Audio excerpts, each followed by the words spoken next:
যা পাখি উড়তে দিলাম তোরে, যা যা যা, যা পাখি উড়তে দিলাম তোরে। বাহ, গামলা সুন্দরী রিলসগুলো করছে, যেসব গানের মানে কিন্তু আছে, মানেটা একটু বুঝতে হবে, বুঝেছো? মানে বোঝার জন্য এইটা লাগে দিমাগ, আর সেই দিমাগ আমাদের কন্ট্রোভার্সি ক্রিয়েটারদের সবার আছে, তাই না বন্ধুরা? আমি কথাটা কি ভুল বললাম? একটা জিনিস বুঝতে পারছো বন্ধুরা, এই মেয়েটা না ঘরকা না ঘটকা, আজকে মেয়েটা নিজের পায়ে নিজেই কুড়ুলটা মেরেছে, সেদিন গানে একদম সঠিক, ঠিক আছে?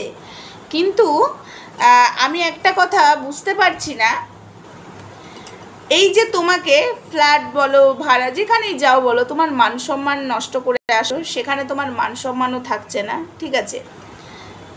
তুমি তারপরেও নোংরামো করে যাচ্ছ। হ্যাঁ গামলা, তোমাকে বলছি, আজকে আমি তোমাকেই এই রাতে একটা ছোট্ট কথা বলে এই ভিডিওটা আমি শেষ করব, বেশি বড় করব না। আমি কালকে ভিডিও আনবো, কারণ অনেক ঘটনা জানি, অনেক কিছুই জানি। এই যে তোমার ধব্বাজ বাহিনীরা জানে কিন্তু, ঠিক আছে, তারা তোমাকে আড়াল করছে, ঢাকা দিচ্ছে, সেটা তাদের ব্যক্তিগত ব্যাপার। কিন্তু আমি যেগুলো জানতাম, আমি হালকা হালকা করে অলরেডি সব বলেই দিয়েছিলাম। তো পাবলিকের কাছে এই চুনা শুটকি আমাদেরকে মিথ্যাবাদী প্রমাণ করতে চেয়েছিল, সেটা বড় ব্যাপার নয়, তারা তাদের মতো চাইবে, কিন্তু ওই যে ওপরওয়ালা আছে না, সামনে সত্যিটা এনেই দেয়।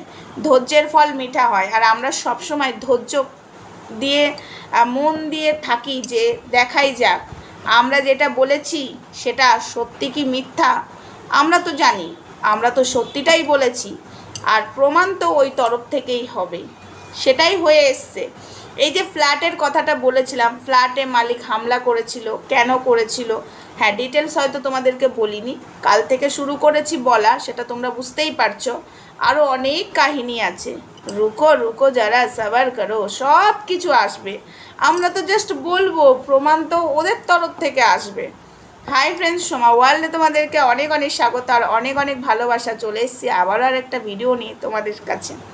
কথাটা হলে এই যে গামলার পরিবার, মানে গামলার মা বাবা কেমন বলো তো, তোমরা বলো।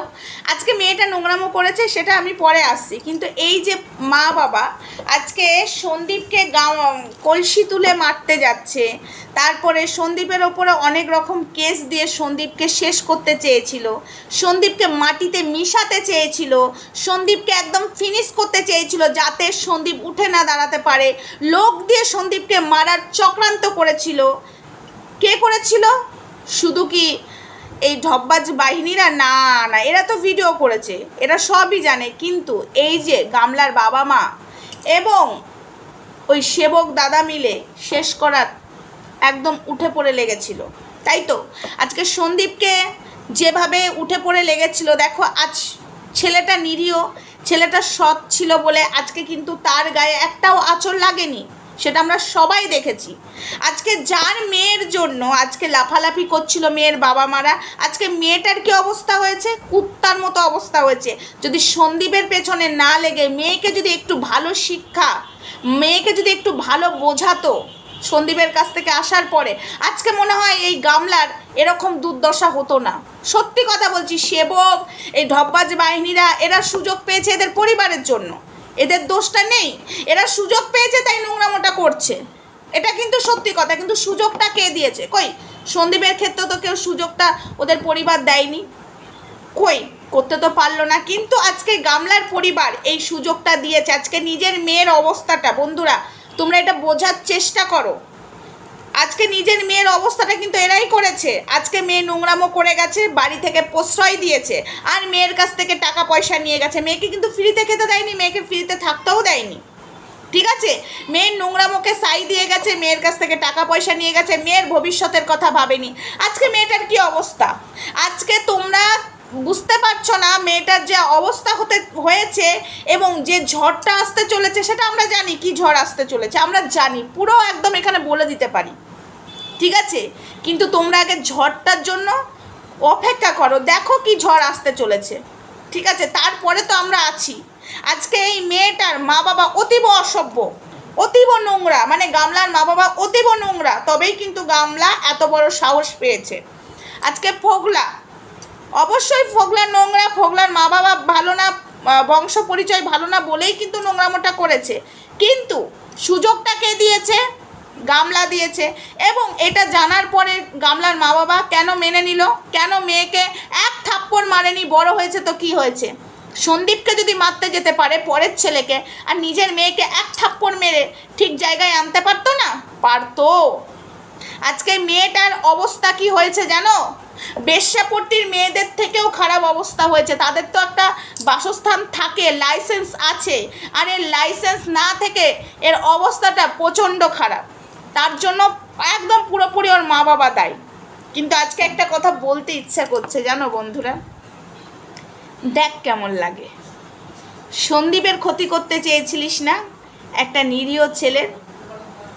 তোর পেটের সন্তানের কথা ভাবিসনি না?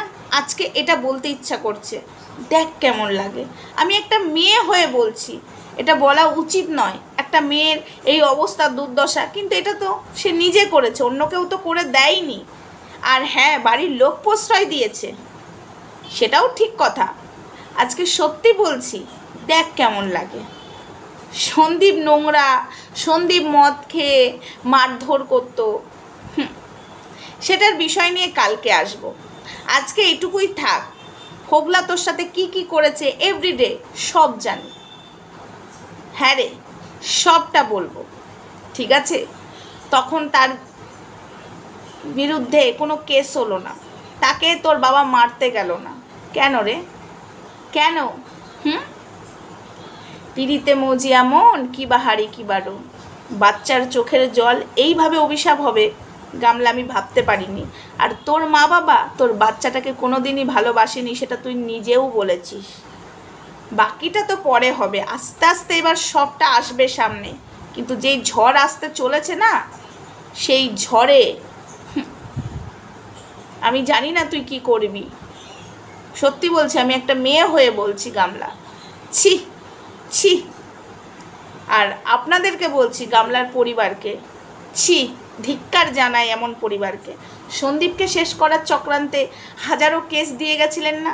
হাজারোর পর কেস দিয়ে সন্দীপকে জর্জরিত করতে চেয়েছিলেন না? ওই যে উপরওয়ালা ভগবান ভালো মানুষের সাথ দেয়। একদম কিছুক্ষণের জন্য সন্দীপের কষ্ট হয়েছিল, কিন্তু এখন রিল্যাক্স। চলো, মিথ্যা বদনাম না, মিথ্যা বদনাম আজ কি অবস্থা হয়ে দাঁড়িয়েছে নিজেদের জীবনে কাটা। চলো বন্ধুরা, টাটা। আসছি কালকে এসব বিষয় নিয়ে বলবো। ফোগলা কি কি করেছে ওর সাথে, তাও আমরা চুপ করেছিলাম। কেন চুপ করেছিলাম জানো? আমরা ভেবেছিলাম হয়তো মেয়েটাকে ভালোবেসে আঁকড়ে থাকতে চাই, কিন্তু না, মেয়েটাও নোংরা। এমনি এমনি ফোগলা আজ মারেনি।